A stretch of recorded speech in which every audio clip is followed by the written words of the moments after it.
So I'm pulling up behind Cousin Trace's house. As you can see, we just had Hurricane Ida, Cat 4. We had gusts of 170-mile-an-hour winds in Port Fourchon.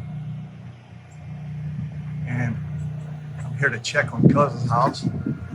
Cousin Trace, he has damage, sonic damage.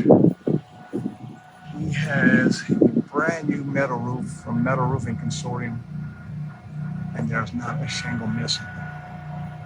But here, wow, man.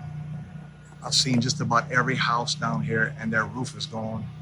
There's not one roof that I've seen that's intact like this. Man, Trace, you're gonna be proud of this job. You're gonna be proud of this job, buddy. It's amazing. All right, y'all. Peace out. I'm gonna check on some more houses.